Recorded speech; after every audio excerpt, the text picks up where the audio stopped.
G'day, sports fans. Thank you for tuning in to another episode of the Sports by Fry podcast. Coming at you on a Saturday morning. Hope your weekend's kicked off the right way. There's a couple of footy games already in the books for round 15, some of which I'm going to talk about. Obviously, I previewed the entire slate of round 15 action on Wednesday's pod. J-Lo is still in the queue to come back next Wednesday, so no need to fret, Sportsby fans, but the NBA draft's in the books as well. I was busy celebrating last night. A couple of Fantas got in the way of me recording my Friday evening podcast. I was busy celebrating a successful draft for the Cavs in my eyes. So I'm going to unpack everything that happened in the 2022 NBA draft, the winners, the losers, the lack of trades, and more question marks for the New York Knicks. Of course, it wouldn't be a Sportsby pod if I didn't record a little bit of stuff to do with AFL Fantasy as well. So I'll touch on my trades that I made, a couple of other popular players, and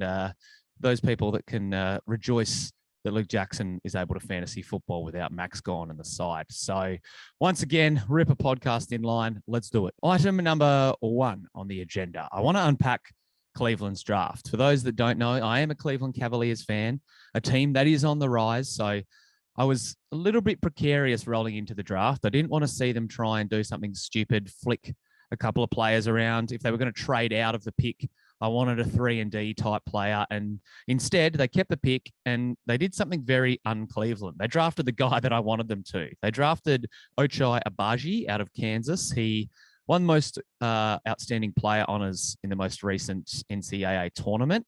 Kind of a 3-and-D bloke who the 3 is somewhat questionable, but I think that he obviously scored in big bunches as Kansas went on to win the college chip. And it was really exciting to see Cleveland get that type of bloke. There was a couple of other guys who they had their hearts set on, apparently, as I trawled through mock drafts around the internet. But it wasn't really the Ochai Agbaji pick that got me up and about. It was what they did later in the second round. They drafted Khalifa Diop, who is right up there with the sickest name in the draft. He's a pretty raw big man, so I don't think we can expect too much from him. But they drafted Evan Mobley's brother, Isaiah, who was no scrub at USC at college. And it's just cool to see the Mobley brothers reunited, if you ask me. I don't expect him, again, to be a solid contributor in his rookie year. He may develop into something, but it's just cool that the Mobley boys are back together, if you ask me. And arguably the coolest pick of the entire draft from a Perth standpoint or from a West Australian standpoint is Wildcat Luke Travers landing at the Cavaliers. Now, I've bashed him at times, not necessarily on the podcast, but watching Wildcats games. He is still pretty raw. He's not very quick. His handles are questionable, but he offers some upside, and I'm still just cool to see him end up on an NBA roster. And the fact that he's ended up on an NBA roster for the team that I support makes it a pretty cool pick in my eyes as well. Now, the Cleveland Cavaliers, most of their roster's going to be intact rolling into next season. I think they got 9 or 10 guys before these rookies already committed on the books. We've got one more year of Kevin Love, another year of Karis LeVert. Maybe Cleveland will go down the route of buying out K-Love or trading him if there's another contender that really wants him to contribute. But he's definitely boosted his stock back up with a strong showing last season. So if he hangs around in Cleveland, I won't be mad. I've still got a soft spot for K-Love and love what he's bringing to the table. The big question mark that now hangs over the rest of their offseason is what to do with Colin Sexton. He's a restricted free agent. Someone's probably going to come and throw a bit of cash at him. He's probably going to attract 20 plus million, but he was injured last year. So that might help Cleveland when it comes to negotiating. Personally, I don't know if it's the best idea long-term to keep him on the roster. His clunky fit in that backcourt with Darius Garland isn't great for defense, and he does need the ball in his hands to do a lot. I think the big part of the reason Cleveland had success throughout the 2021-2022 season was because the ball was zipping around and there was a lot of guys involved in the offense. Darius Garland was really setting the table as a floor general. And Colin seems like a bit of a ball stopper. So I don't know if the long-term fit is smart. But that being said, I don't have too many issues with paying him not a bag, but, a small handbag, if that makes sense. If they can get him on an affordable contract, maybe something in the realms of 4 years for 70 mil, something in the 60s, I'll be pretty chuffed, because then at least you've got the asset and you can potentially flick him down the line if they wanted to package Kevin Love and Sexton and a couple of things to swing for the fences and bring in another established star, because let's be honest, no one's coming to Cleveland in free agency. It's not a terrible idea. So Cavs roster is pretty much intact, and after a strong draft, I'm very excited to see what type of team that they construct and put on the court next season. Second tidbit, I want to talk about the footy round so far. So Thursday night, we saw the Melbourne Demons flex their muscle. They did a very similar, it was kind of eerie vibes to what happened in the grand final. Brisbane got a lead early, and then just like that, Melbourne flipped the switch, kicked about 6 or 7 goals in a row, and just put the Lions to the sword, and were able to run away with 4 points. I think in the process, they kind of abolished any concerns that people had about them as the best team in the AFL. I know that I've been raising the question, has to be done. They'd lost 3 in a row going into this game, but no Max Gawn paved the way for Luke Jackson to have the best game of his career. I'll talk more about him from a fantasy standpoint in a bit. And I think that the Ds, like I said, are the best team in the league. And I think Daylight is second. I still have them as easily the premiership favourites, as most betting markets do as well. I don't think it's a huge red flag that the Lions got pants the way that they did, but they would have wanted to leave the game with a little bit more, or showing a bit more resolve, not getting thrashed. And Melbourne kind of turned it into a party in the last quarter. Brisbane kicked a couple of late consolation goals to soften the margin. But yeah, I think that it says more about Melbourne's success rather than the ineptitude of the Lions. I still think that they're a team that could make it all the way to the grand final, but everyone else might just be making up the numbers. Obviously, the Western Bulldogs, last year's runners-up, they played on Friday night against Hawthorn. Not a ton came out of this game. We saw that Jack McRae chalked up 30 disposals for the 100th time in his career. And I said it while I was on the couch last night, he may go down as the best accumulator to ever play the game. When he's all said and done, I won't be surprised if he has the most disposals ever. He still hasn't played his 200th game. That's coming up next week for what it's worth. But Jack McRae was doing his thing, and the Dogs were able to overcome a slow start to get the win against Hawthorn. Desperately needed that win. The defense is still pretty shit, though. They conceded 7 goals in the last quarter to Hawthorn, and they could have got a real big percentage boost with a big win. I think there was 40-odd points in the end, but could have been a lot more. They gave up a massive amount of points last week to the Giants, and throughout the season, I've had question marks about their back line and their defense, and I think as they play some tougher teams in the run home and push for a top 8 spot, they'll probably get a bit exposed. The third game that's obviously already in the books, we saw West Coast take on the Bombers, and kudos to the Eagles. They definitely had to scrap and fight for that win. Granted, it was against 16th on the ladder, but Essendon tested them and West Coast delivered. It's nice to see the Coasters back in the winners list. They'd lost a club record 9 games in a row rolling into this, so kudos to the Coasters. I now wonder if they can leapfrog the Bombers on the ladder. As I've said for the last week or so, I won't be shocked if it does happen. And I think there's a lot of people out there that are saying they need to tank and get the number 1 pick rather than try and win a couple more games. I'd much rather see them get pick number 3 and keep fighting. At least I think they interviewed Luke Shuey after the game, and he said it's the first win he's played in since late last year. So you can't really tank too much in the AFL without the residual effects. Just ask North Melbourne. And I think from a West Coast standpoint, I want to see them keep trying to get 4 points each weekend rather than worry about their draft position. So 3 games in the books, 6 still to go for what should be a fantastic weekend of footy. All right, let's rewind and dive back into the NBA draft. Third item on the agenda, I want to talk about the winners on draft night. I think one of the big winners was Paolo Banchero, who surprised everyone when Orlando called his name first. We all thought that Jabari Smith Jr. was going to be in that slot. And personally, I think that that's a smarter route to go down for Orlando. I think you can debate to the cows come home who is the best prospect in this class. And we'll know 5 to 10 years from now who should have probably gone number 1. But looking from what the blokes have produced in their collegiate seasons and what they offered, I don't hate the idea of going for Paolo Banchero. Drafting Jabari Smith Jr. also would have made sense for the Magic. They needed a scoring punch, and he slipped down to number 3 at Houston. But Banchero, having his name called first overall, makes him a big winner. The second bloke that was drafted, Chet Holmgren, landing in OKC, makes him another winner. He's been pretty, not vocal, but it's been pretty obvious that he wanted to go to the Thunder. So he got his wish, and he'll now form a very interesting young nucleus with the likes of Shai Gilgeous-Alexander, Lou Dort, Josh Giddey, Darius Baisley. There's a lot of young pieces on that roster that could see OKC trend in an upwards direction. And I think the time to aim up is now. They've got, 15 draft picks or first round picks in future drafts up their sleeves. So I won't be shocked if they continue to swing for the fences on the trade market and try and get another established stud in that rotation. But I like what OKC is building. But if you ask me, the big winners of the draft were the Detroit Pistons. They were able to land Jaden Ivey at number 5, and he looms as a perfect backcourt running mate with Cade Cunningham. The better move that they made, in my opinion, was then doing another trade to get Jalen Duren, a center prospect who is going to be much cheaper than DeAndre Ayton. There's been a lot of rumors recently linking the Pistons and DeAndre Ayton together. But from a Detroit standpoint, I think they've got their backcourt of the future. They can obviously play Cunningham and Ivy on or off the ball, and both of those guys seem pretty cerebral, and I think that they're going to be a bit of a dynamic duo, if you ask me. So getting Ivy, arguably the best guard prospect, and from what a lot of people view, the second or third, if not first best prospect overall in the draft with a 5th pick, makes them the big winners if you dive into it. The Spurs were probably the last team that I was happy with their efforts. There were a lot of other teams that kind of treaded water and didn't really stand out, but San Antonio got Jeremy Sohan with pick 9, who I think is a questionable type of character. I don't know exactly what type of player he's going to develop into. Bill Simmons and some of the other Ringer crew were saying he reminds them of,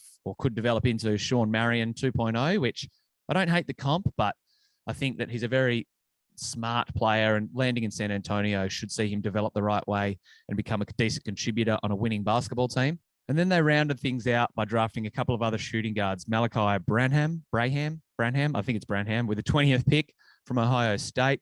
I think that he might actually be better than Sohan, if you ask me. And he looms as another potential piece who can contribute to winning. And then Blake Wesley, who they took with the 25th pick, he's another guy that should help continue that young San Antonio nucleus to trend in an upwards direction.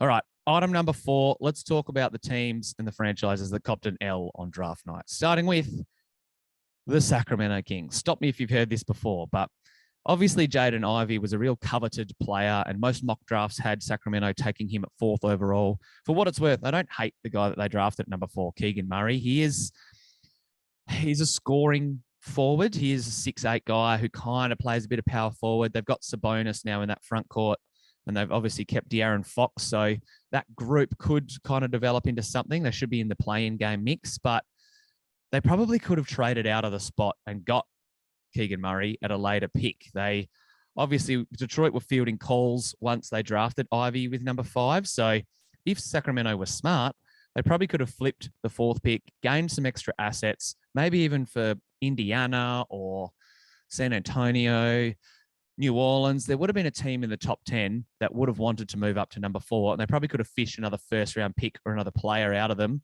And as a result, they probably could have got Keegan Murray later with that pick 8, pick 9, something in the mix. So not exactly genius moves by the Sacramento Kings, which is strange. I'm not used to the Sacramento Kings struggling on draft night. Similar could be said for the New York Knicks, who I thought hit a home run when I'd heard that they drafted Osman Jeng and then traded him. Then they were going to get Jalen Duren. Then he ended up in Detroit. Then I was very confused with what was going on at all. So in the end, they traded out a couple of pieces and a couple of picks pretty much out of the entire 2022 draft to get 3 future firsts that are all heavily protected. And the reason they did that, they managed to offload Kemba Walker in the process, but apparently they're planning at making a run at Jalen Brunson. Now, Jalen Brunson's a good player. He showed throughout the playoffs that he can be a difference maker when it matters most, but do you think he's ever going to make an all-star team? Probably not. I know that his father, Rick Brunson's been hired as an assistant coach. Well, I think it's an assistant coach, maybe an advisor for the Knicks. So clearly they've got their eyes set on Brunson, and paying him $25 to $30 million a year, I don't think is the smartest free agency move. But hey, the New York Knicks are going to New York Knicks. So watch this space. I'm sorry, Knicks fans. I didn't love what you did on draft night, and even clearing cap space to potentially pursue Brunson. It's not a move that I can really get behind. All right, very quickly, 5th topic. I want to talk about a couple of the trades or non-trades from draft night. I know it's a draft-heavy podcast, but the NBA draft only happens once a year. Arguably one of my favorite days on the sports calendar. So we thought that John Collins might have been moved. He was the biggest name potentially in the rumor mill. We didn't hear a lot of buzz going into the draft about the Utah Stars, so we may still see one of them flicked, but a draft that promised a lot of potential and a lot of trades ended up with the Knicks making a couple of moves and Jeremy Grant moving before the draft, and then one other trade that I'll talk about in a bit. So it was a bit of a lackluster trading draft, if you ask me. Addressing that Jeremy Grant trade, it's a solid get for Detroit to flick him and Portland to land him. I don't think he's going to be a huge difference maker in Portland, but he thrived in Detroit after he was freed from the Denver Nuggets. And I think, if you ask me, we'll go back to seeing Jeremy Grant probably in a similar, putting a similar output to what he did with the Nuggets, something in the high teens point-wise. Really good defender, don't get me wrong. He's a good get for what the Portland Trailblazers gave up, but I don't think he's going to move the needle a shitload. So pretty underwhelming move. The other player move that we saw on draft night was D'Anthony Melton being traded from Memphis to the Sixers. Danny Green went the other way. Danny Green might not stay with the Memphis Grizzlies. Watch this space. But I think landing D'Anthony Melton is actually a low-key smart get for Philly. They've got a couple of other young, intriguing pieces. Matisse Thiebel is someone whose name was heavily in the rumor mill as the draft approached. We may see them swing and try and get a third star to pair with Harden and Joel Embiid. So Matisse might be on the way out. But I think Melton, who's only 24, which surprised me. I thought he was way older, but he's a really strong player. He can definitely be someone that's in your playoff rotation. We saw him do that for Memphis and throughout the year when Jar was missing time and Tyus Jones was running the show. Melton really did step up, and sometimes he played as a bit of a lead point guard, for lack of a better term, but his defensive metrics and his defensive output is probably really what I covet and what I think that he can bring to the winning team. So again, bit of an underwhelming trade from an NBA draft perspective, but now we get to focus a bit on free agency, which I'll unpack in future podcasts because free agency doesn't start for another 5 or so days, but there are some big names out there, and where they land could dictate what the championship market looks like heading into season 2023. Okie dokie. Last thing, number 6. You've waited this long. I'm proud of you, Sports by fans. Let's talk fantasy footy. So everyone that traded in Luke Jackson on Thursday night, bravo. Well done. Didn't see 125 points coming. I thought he was going to score somewhere in the 80s, but the bloke had a career high in tackles. It was a fantastic trade in, and I think if Max Gorn's missing, he'll be the most traded in player next week. Now, I'm at a crossroads. I might bring him in next week, but I ended up trading in Sean Darcy to replace Braden Pruce. Part of it was because I'm a Dockers fan and my season is in fucking shambles. So I just wanted to have a bit of fun. And I'm hoping that after I stop recording this in a couple of hours, I can go and watch him towel up Tom DeConing and the rest of the Blues and score 100 for me. But then I was able to use a lot of the other cash that I had to turn Zach Butters into Rory Laird. So I had to obviously get rid of 2 of those guys. I've still got Alex Witherden and Dane Zorko in my side as well, who are currently sitting at D7 and D8, which means that I'm fielding Jacob Ware and Massimo D'Ambrosio. So D'Ambrosio actually went okay. He scored a 52 for me, which, he's a rookie. I'm not going to expect too much, but I'm just glad to see that Alex Witherden didn't come onto the field as the medical sub. If he had have rolled in, I would have been fucking spewing, but he still hasn't lost too much value. He's sitting now at the high 700s. I may be able to downgrade someone like Tom DeConing and flick Alex Witherden up to Doherty. Maybe I'll go for a Tommy Stewart if he's kind of flatlined in value. But my trades are a bit all over the shop. I'm fielding 4 rookies this week because of the injury issues. Hopefully, though, things go according to plan and I can move a couple of magnets. I'll only have 1 rookie on the field by the end of round 15. A lot of other people will be looking to trade in someone like Paddy Parnell. I think he's the best rookie target this week. Obviously, his break-even's negative 15 off the dome. He's in the higher 200s, so this is probably the last week if you want to try and trade him in. He'll be a bit more inflated next week, which I can't really get behind trading in a guy who's 300K plus. And like I mentioned, D'Ambrosio is a fine target for the people that brought him in. But there's a lot of defensive rookies bobbing up and not too many across the other lines. So hopefully in the coming weeks, we can see guys who've been biding their time at State League get a gig. I think Jai Cully still seems like he's a couple of weeks away, especially now that West Coast have all their midfielders back. Elijah Hollins, I don't know what that bloke's done, but it doesn't seem like he's cracking the rotation anytime soon. Tyler Sonsy is another draftee out of Richmond. The Tigers seem like they're going to be trending in the right direction. And I think if you're listening to this later on Saturday after the Richmond game, I won't be surprised if they defeat Geelong. And even if they don't, I think that they're going to show that they aren't just making up the numbers in the top 8, and they're probably still a genuine premiership threat. Might be a stretch, but they're still a team that can make some noise come September. So hopefully we get a couple of rookies filtering through. And if not, hey, at least you've still got 22 green dots, right? Because at the moment, as I'm looking up and down the roster and looking at my bench, it's going to be a long home stretch for the large fries and Coke. That's it. Another Saturday morning podcast in the books. Thanks for tuning in. Like I said, we'll be back with JLo on Wednesday. I've got a Monday podcast lined up as well. I'll probably talk a bit more NBA free agency stuff because there's an article that I'm working on talking about the best landing spots for the biggest names before free agency hits. Obviously, my rookie piece will be out next Wednesday as well, unpacking all the trade targets on the Dream Team Talk site for the traders, boys. And I'm going to go now and enjoy what should be another ripper weekend of footy. So thanks for listening to this Sportsby pod. Make sure that you subscribe for future episodes. Catch you next time.